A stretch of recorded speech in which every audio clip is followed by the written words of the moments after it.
Welcome to my channel. Today, we're going to be talking about what to do if for any reason you couldn't submit your application for the visa lottery, or if at the end of the lottery you were not selected. What will you do?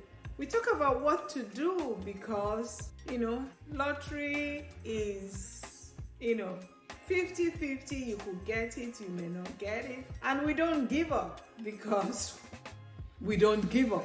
There is no option. The option of giving up is not there. So we think of what to do. You're thinking of what to do not because you're losing faith, but because you're human. You don't put all your eggs in one basket. So you need to keep searching and believing for the best. You can only stop searching or looking for options when you're dead and 6 feet below.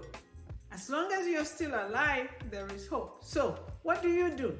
One of the things you could do is to plan for the future opportunity, because there will always be H-1B visa lottery. Like I explained earlier, if the H-1B visa is capped, then the government opens for lottery. So hopefully there will be more lotteries in the future.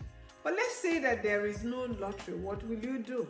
One of the things you will do is to think of the other visa options, the temporary work visa options. So you have about 12 different options to think of. It should have been 13, but I've already excluded the H-1B visa. So you think of the rest. If you've not listened to that video, please listen to it. I had listed 13 different temporary US work visas, starting from H-1B1 visa, H-2A, H-2B, H-3, and so on. A host of them. I think I've listed it in one visa. You have the I visa, the L1 visa, the P1 visa, the P2, the P3, the R1, the O visa, and the TN visa. So you can think of where you fit in and begin to explore them. Remember, they are temporal, which means it's only work permit. You won't become a permanent resident except you find other programs that could lead to permanency. Now, let's say you didn't find any other one that interested you in this temporal work visas. You may also begin to look at permanent visas, permanent residency program. So you have the EB1, the EB2, the EB3, the EB4, and the EB5.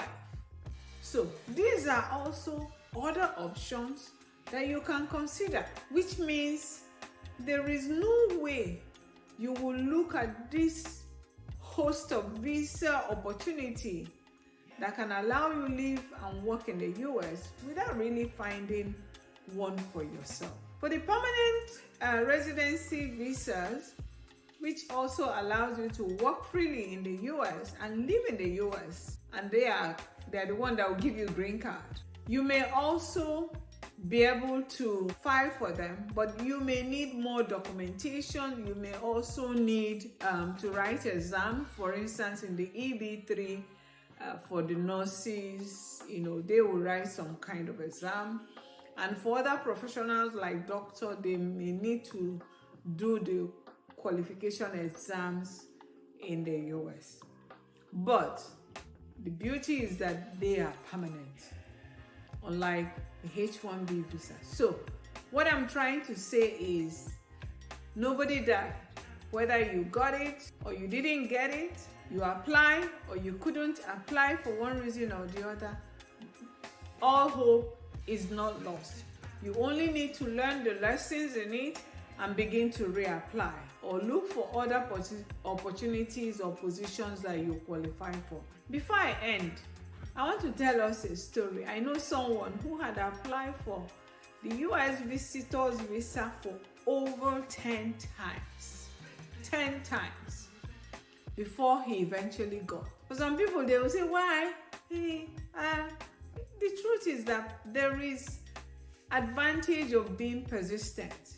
So if you truly know that going to work abroad is one of the things, the goals you have set for yourself, then you'll be committed to it, you will persist, and you will get things right when you learn lessons from any failure and you continue to move forward.